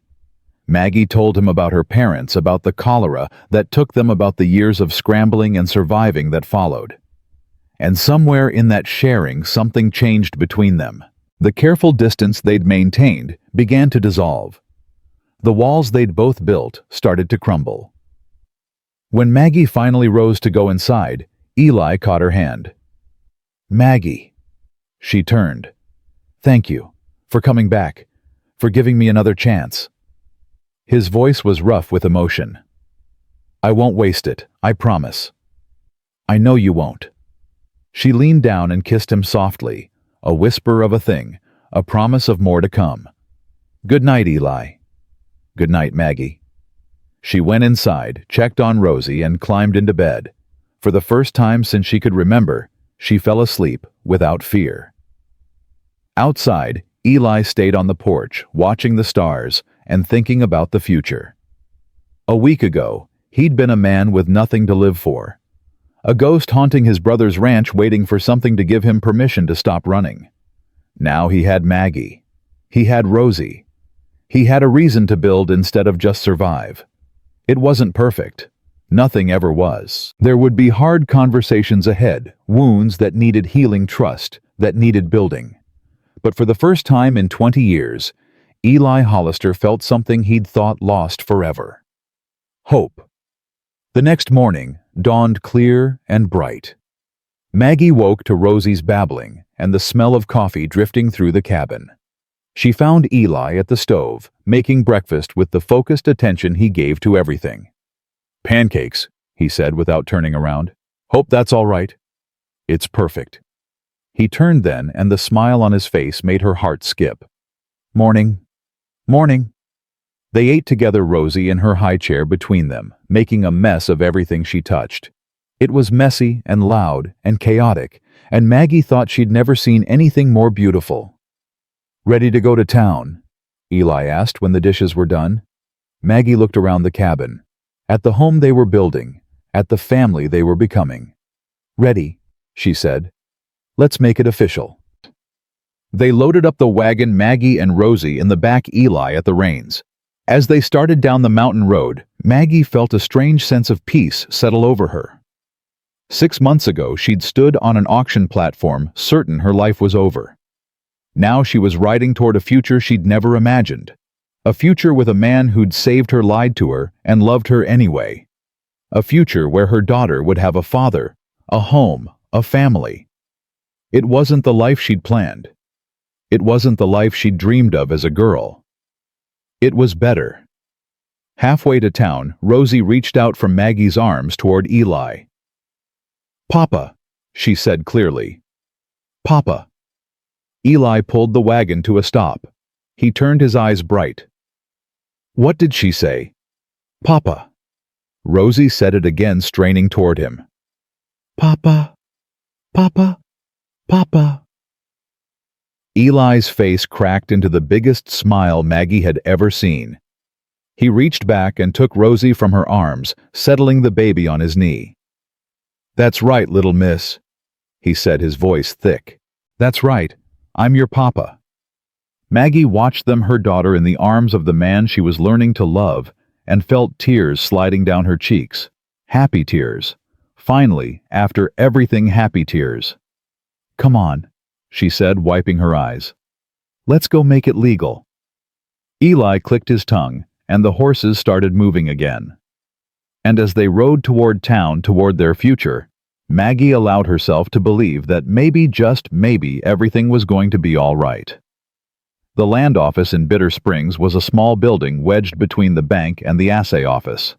Maggie had walked past it 100 times during her months in town, never imagining she'd one day stand inside it as anything other than a debtor or a beggar.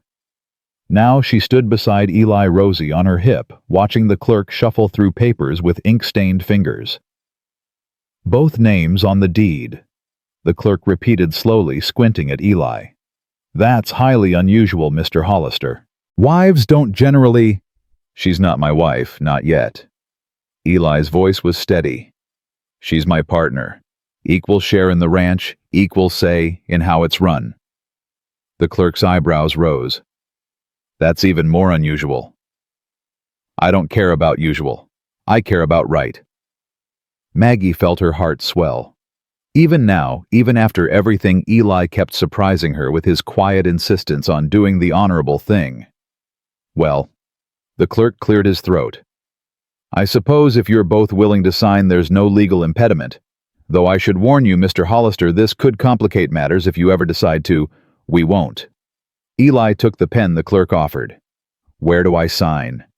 They signed the papers together. Maggie's hand trembled slightly as she wrote her name beside Eli's, making it official, making them partners in something more than just a ranch. There. The clerk stamped the document with a flourish. "The Hollister Ranch, jointly owned by Elijah Hollister and Margaret Hollister. Congratulations, I suppose." Margaret Hollister. It was still William's name, but it felt different now, like it belonged to her in a way it never had before. Outside, Eli helped her up onto the wagon seat. His hand lingered on her waist a moment longer than necessary.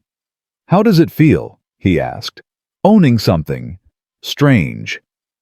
Maggie settled Rosie in her lap. "Good, strange. I've never had my name on anything before." "Get used to it." Eli climbed up beside her. "If I have my way, your name's going to be on a lot of things before we're done." They were crossing the main street when a voice called out behind them. "Mrs. Hollister! Mr. Hollister!" Maggie turned. Sheriff Boyd Carver was hurrying toward them, his badge glinting in the afternoon sun. "Got news?" Carver said, slightly out of breath. "From Helena. About Crenshaw." Eli's jaw tightened. "What about him?" "Trial's set for next month. Judge Warren reviewed the evidence, says it's an open and shut case." Carver pulled a folded paper from his pocket. "Forgery, fraud, attempted kidnapping, making violent threats. They're throwing the book at him." "Will he go to prison?" Maggie asked. 5 to 10 years most likely. Maybe more, depending on what else they find. Carver's expression softened slightly. "You won't have to worry about him anymore, ma'am. He's done." The relief hit Maggie like a wave. She'd been carrying the fear of Crenshaw in her chest for so long, she'd almost forgotten what it felt like to breathe without it. "There's something else," Carver said, lowering his voice. "The judge asked me to look into those papers Crenshaw was waving around. The ones your brother supposedly signed. And forgeries. All of them." Carver shook his head. Patrick Brennan never signed anything over to Crenshaw. The whole thing was a con from the start. Crenshaw just figured a desperate widow wouldn't have the resources to fight back. "He figured wrong," Eli said quietly. "That he did." Carver tipped his hat. "You folks take care now. And if you need anything, my office is always open." They watched him walk away. Maggie felt Eli's hand cover hers on the wagon seat. "It's really over," she said. "Isn't it?" "It's over." Eli squeezed her fingers. "No more looking over your shoulder. No more waiting for the other shoe to drop. You're free, Maggie. Truly free." Free. Such a small word for such a big feeling. They stopped at the general store for supplies. Maggie was examining a bolt of yellow fabric, bright and cheerful, perfect for curtains, when she heard whispers behind her. "That's her. The one from the auction. I heard she's living with that Hollister man, the brother. Scandalous, if you ask me. A widow living with an unmarried man." Maggie's spine stiffened. She turned slowly, meeting the eyes of two women she vaguely recognized. Church ladies.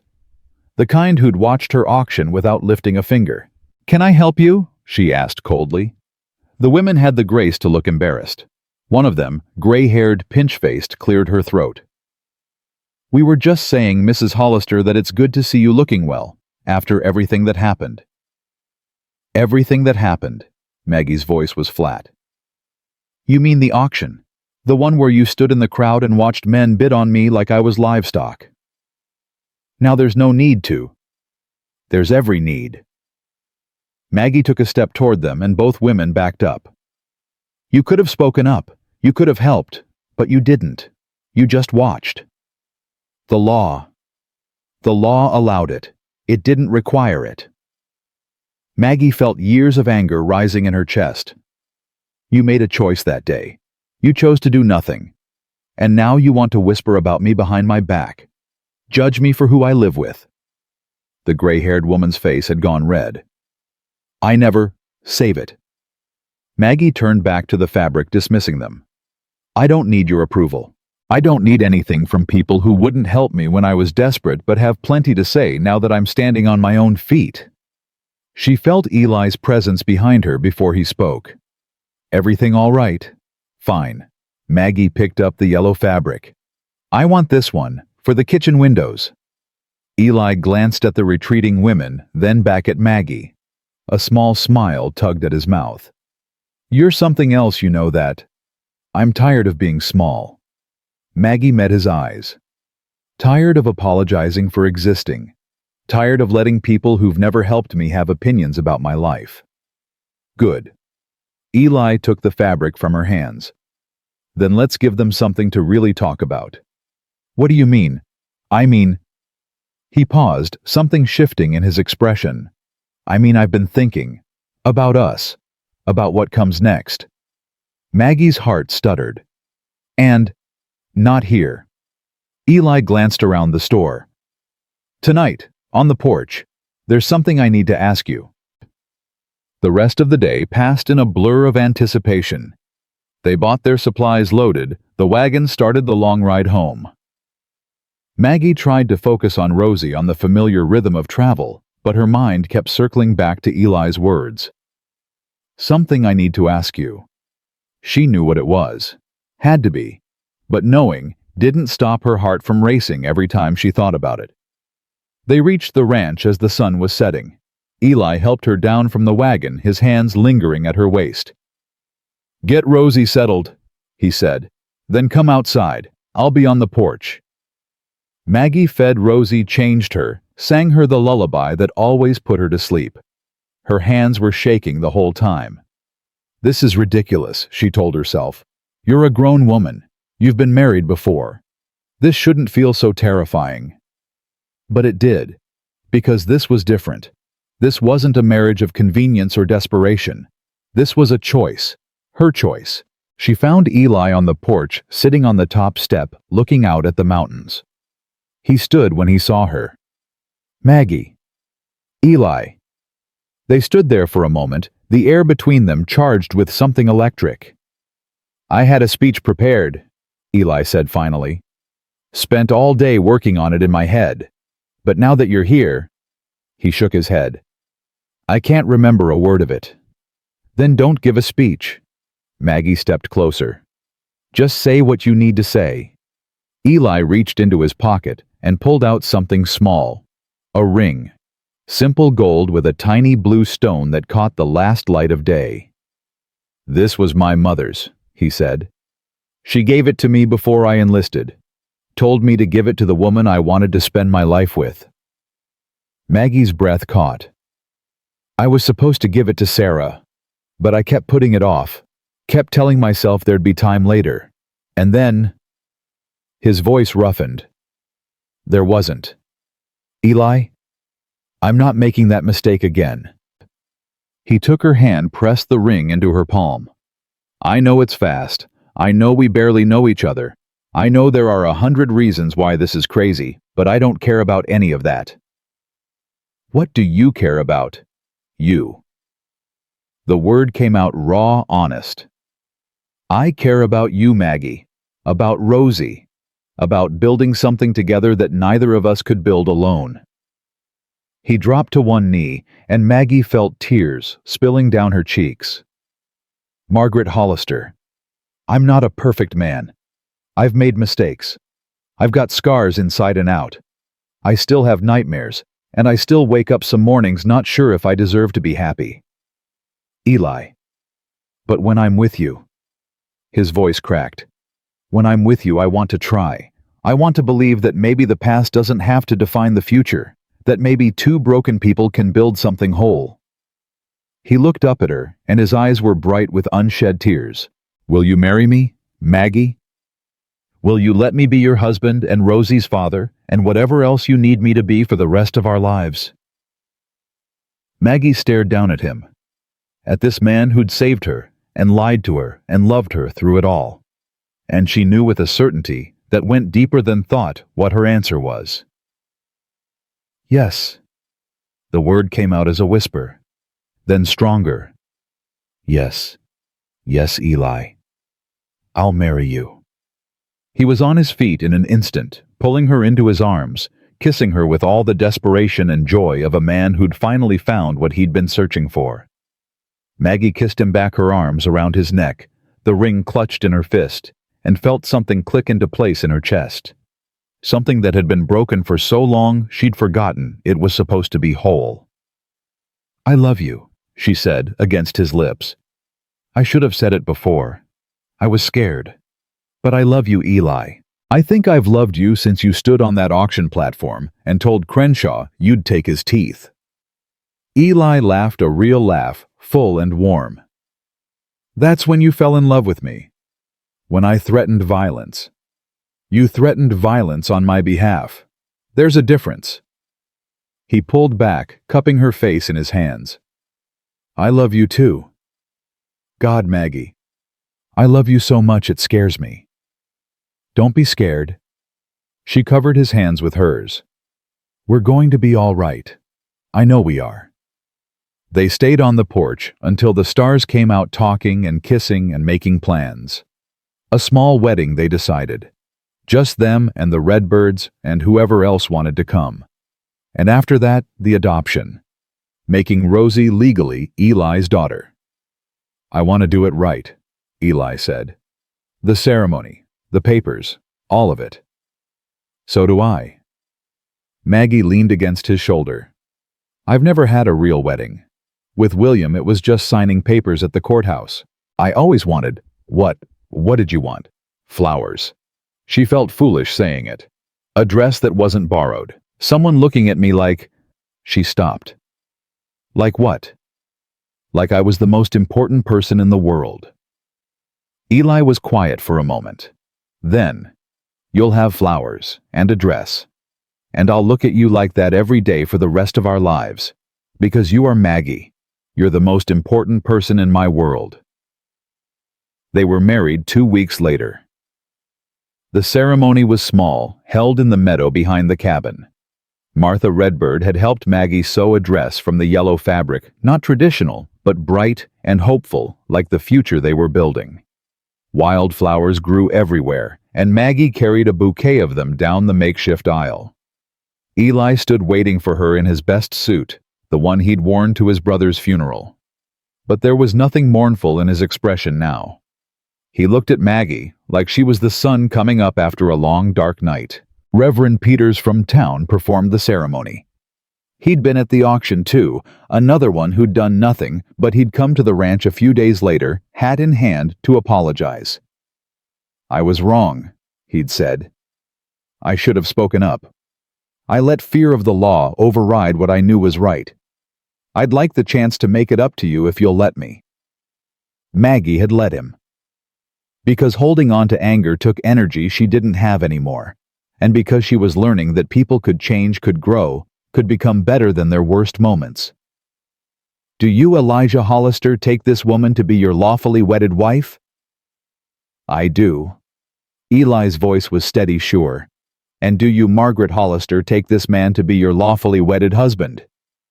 Maggie looked at Eli, at the man who'd ridden into her life on a dusty afternoon and changed everything. I do. Then by the power vested in me, I pronounce you husband and wife.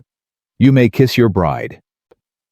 Eli kissed her long and deep, and the small crowd cheered. Martha was crying. Samuel was grinning. Even the Reverend looked moved. And Rosie, held in Martha's arms, clapped her hands and shouted, Papa, Mama, kiss! Everyone laughed. Eli swept Rosie up, holding her between them as they kissed again. Our family, Maggie whispered. We're really a family now. We always were. Eli's voice was thick. This just makes it official. The celebration afterward was simple but perfect. Martha had made a cake. Samuel brought fiddle music. People danced and laughed and ate until the sun went down. Maggie watched it all from Eli's side, her husband's arm around her waist, her daughter playing with the Redbird grandchildren, and felt a contentment so deep it brought tears to her eyes. Happy? Eli asked softly. More than I've ever been. She leaned into him. I didn't know it could feel like this. I didn't know life could be this good. It can be. It will be. He kissed her temple. I'm going to spend the rest of my life making sure of it. The adoption hearing was held a month later in Helena. They'd made the trip together, all three of them staying at a boarding house that was nicer than anything Maggie had experienced in years. Eli had insisted on paying for a proper room with a real bed and clean sheets and a cradle for Rosie. We're not poor, he'd reminded her gently. The silver investments, the ranch were comfortable, Maggie. You don't have to pinch pennies anymore. It was still hard to believe. Hard to accept that the desperate scarcity she'd lived with for so long was truly over. The hearing itself was brief. Judge Warren, the same judge who'd sentenced Crenshaw to 8 years in prison, reviewed the paperwork with a kind smile. So you wish to legally adopt the child Rosemary Hollister? Yes, Your Honor. Eli stood straight, his voice clear. I want her to be my daughter in every sense. My name on her birth record. My responsibility for her welfare. Everything. And you, Mrs. Hollister? You consent to this adoption? I do. Maggie squeezed Eli's hand. He's been her father in everything but name since the day we met. I want the law to recognize what my heart already knows. The judge nodded slowly. I've reviewed the circumstances of your situation. The auction, the threats from Mr. Crenshaw, the way Mr. Hollister stepped in to protect you and the child. He looked at Eli with something like respect. It's not often I see someone risk so much for strangers. She's not a stranger, Eli said. She's my wife. And Rosie's not a stranger either. She's my daughter. So she is. Judge Warren signed the papers with a flourish. It is hereby ordered that the child Rosemary, formerly of William Hollister deceased, is now legally and fully the child of Elijah Hollister. All rights, responsibilities, and privileges of parenthood are transferred accordingly. He looked up at them with a genuine smile. Congratulations, Mr. and Mrs. Hollister. May your family know nothing but happiness. Outside the courthouse, Eli held Rosie in his arms, tears streaming down his face. She's mine, he kept saying. She's really mine. She's always been yours. Maggie put her arms around them both. The paper just makes it harder for anyone to argue. Rosie grabbed Eli's nose, her favorite game, and giggled. Papa cry, she observed. Happy tears, little miss. Eli kissed her forehead. Papa's crying happy tears. They walked through Helena that afternoon as a family. Eli bought Rosie a new dress. Maggie found a bookshop and lost herself in it for an hour, while Eli entertained their daughter.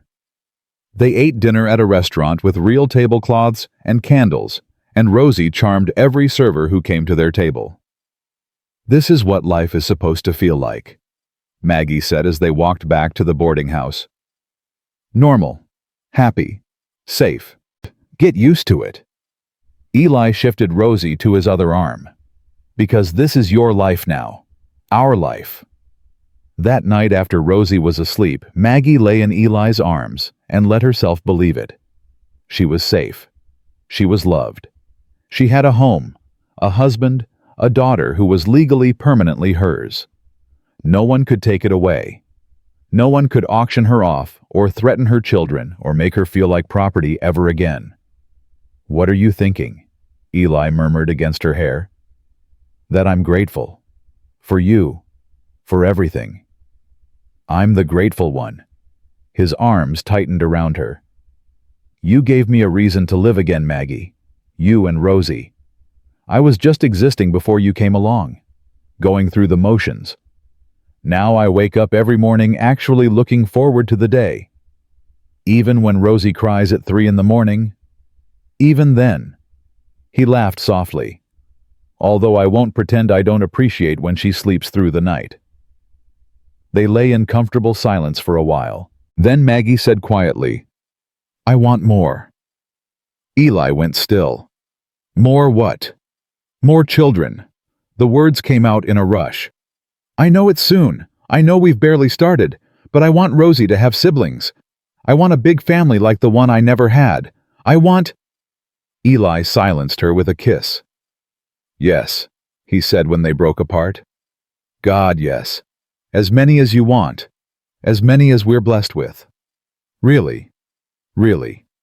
He pulled back to look at her, his eyes shining. "I told you before I want a houseful. I want noise and chaos and sticky fingerprints on everything. I want what I lost when Sarah died, what I thought I'd never have. We can have it." Maggie touched his face. "We're young enough, strong enough. We can build whatever kind of family we want. Together. Together." They returned to the ranch 3 days later. Everything looked the same, the cabin, the barn, the mountains rising behind them, but everything felt different. Fuller. More alive. Eli threw himself into expanding the cabin. Another bedroom, then another. A proper kitchen with a real stove.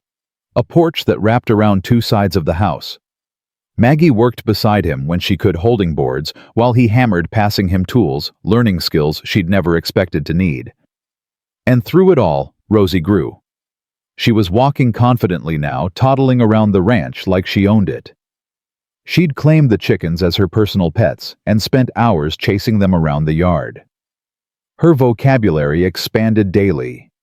Mama, Papa, chicken, horse, no mine, and an emphatic more that she deployed whenever food was involved. "She's going to be a handful when she's older," Martha Redbird observed during one of her visits. "She already is," Maggie said, but she was smiling. The first snow came in November. Maggie stood on the porch watching it fall and felt Eli's arms wrap around her from behind. "First winter together," he said. "Scared?" "No." He rested his chin on her shoulder. "I've got everything I need. Food in the cellar, wood in the shed, a wife I love, and a daughter who thinks I hung the moon. She does worship you. The feeling's mutual." They watched the snow in silence. Then Eli said, "I've been thinking about something." "What?" "That teaching dream you mentioned. The one you had before everything went wrong." Maggie's breath caught. She hadn't talked about that in weeks, had almost forgotten she'd mentioned it at all. "What about it?" "Spring's coming eventually, and there are children in these mountains who've never seen the inside of a schoolhouse. The Redbird grandkids, the Miller children over the ridge, others." "Eli, I'm not saying you have to. I'm just saying, if you wanted to start a school here on the ranch, I'd support it. We could build a schoolhouse. Small, just 1 room. You could teach the local children. Give them something their parents can't." Maggie turned in his arms, staring up at him. "You'd do that, build a schoolhouse? I'd do anything for you." His voice was simple, honest. "You know that by now." The tears came before she could stop them. Not sad tears. Not even happy tears exactly. Something deeper. Something that felt like finally being seen. "I'd like that," she whispered. "I'd like that more than anything." The schoolhouse was finished by the following June. It was small, just 1 room with a wood stove and a handful of desks, but to Maggie it was perfect. Eli had built it with his own hands, and she'd painted the walls herself a cheerful yellow that matched her wedding dress. 8 children came to the first day of school. The Redbird grandchildren, 3 Miller kids, 2 others from homesteads even further into the mountains. They sat at their desks, scrubbed clean and nervous, while Maggie stood at the front and felt her father's dream come alive inside her. "Good morning," she said. "My name is Mrs. Hollister, and I'm going to teach you to read." She taught them that day and the next and the next. Reading, writing, arithmetic. History and geography. Poetry that made them laugh and stories that made them think. And every afternoon when the children went home, she'd find Eli waiting on the schoolhouse porch with Rosie on his hip. "How'd it go?" he'd ask. "Perfectly," she'd say. And they'd walk home together, a family complete. The years passed. Rosie grew from a toddler to a child, to a young woman with her mother's red hair and her adopted father's quiet strength. She learned to ride before she learned to read, and she could work cattle as well as any ranch hand by the time she was 12. More children came. Thomas born a year after the wedding with Eli's dark hair and Maggie's green eyes. Sarah named for the woman Eli had loved and lost 2 years after that with a laugh that could light up any room. And finally, William named for the brother who'd brought them together, born on the 5th anniversary of the day Eli had ridden up to the auction platform and changed everything. The ranch grew too. More cattle, more horses, more land. The schoolhouse expanded to accommodate more students. The cabin became a proper house with rooms for everyone, and a porch where Maggie and Eli sat every evening watching their children play. They faced hardships, harsh winters, sick livestock, a fire that nearly destroyed the barn. But they faced them together, and together they survived. And through it all, Eli kept his promise. He looked at Maggie every day like she was the most important person in the world. He never raised his voice to her, never made her feel small, never let her forget that she was loved and valued and free. "Do you ever regret it?" Maggie asked him one night years into their marriage. "Regret what?" "Everything. Paying all that gold for a stranger, taking on a widow with a baby, giving up your quiet life." Eli pulled her close, his arms strong around her even after all these years. "That was the best money I ever spent," he said. "And you were never a stranger, Maggie. You were my future. I just didn't know it yet." "And the quiet life." He laughed that warm, full laugh she loved so much. "The quiet life was killing me. I just didn't know it until you showed me what living actually felt like." On the 20th anniversary of their wedding, their children threw them a party. The whole territory came, neighbors and friends and former students. The Redbirds gray-haired now but still sharp. Sheriff Carver's son who'd taken over for his father. Even Reverend Peters bent with age but smiling. There was music and dancing and more food than anyone could eat. Rosie, married now herself with a baby on the way, made a toast that had everyone in tears. Thomas played fiddle while Sarah sang. Little William, not so little anymore at 15, tried to look bored, but couldn't hide his grin. And at the center of it all stood Maggie and Eli, hand in hand, surrounded by the family they'd built together. 20 years, Maggie said. "Can you believe it?" "I can believe every moment." Eli squeezed her hand. "I remember every fight, every laugh, every sleepless night with a crying baby. I remember all of it, Maggie, and I wouldn't trade a single second." "Neither would I." They danced together as the sun set the same way they'd danced on their wedding night, alone on the porch, making up the steps as they went along. "I love you," Eli said. "I love you too." Maggie looked up at him, at this man who'd given her everything she'd never dared to hope for. "Thank you." "For what?" "For riding up that day, for saying those words." She smiled through her tears. "I'll take them. That's what you said. I'll take them. I remember. You took us, a broken widow and a crying baby, and you gave us the world." Eli shook his head. "You gave me the world, Maggie. You and Rosie and every child that came after. I was a dead man walking before you, just going through the motions, waiting for it to be over. And now I can't wait to see what tomorrow brings." He kissed her soft and sweet. "Now I wake up grateful every single day. Now I know what it means to truly live." They swayed together as the stars came out, two people who'd found each other against all odds, who'd built a life out of nothing but hope and stubbornness and love. 20 years ago, Maggie had stood on an auction platform certain her life was over. Now she stood in the arms of her husband, surrounded by children and grandchildren and friends, knowing that her life had only begun the moment a stranger rode up late and said 4 words that changed everything. She'd been sold like property. He'd bought her freedom, and together they'd proven that the darkest moments of a life can become the foundation for its greatest joys.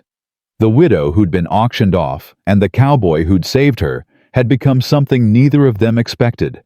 They'd become a family. They'd become a legacy. They'd become proof that love, real love, chosen love, love that fights and forgives and refuses to give up, could transform anything. Even the most broken hearts, even the deepest pain, even a life that seemed beyond saving. As Maggie looked up at Eli, as their children's laughter filled the air around them, as the stars wheeled overhead, just as they had on that first night so many years ago, she knew one thing with absolute certainty. She was exactly where she was meant to be, and she would never ever have to stand on an auction block again. Because she wasn't property anymore. She was Margaret Hollister, wife, mother, teacher, partner. She was free. She was loved. She was home.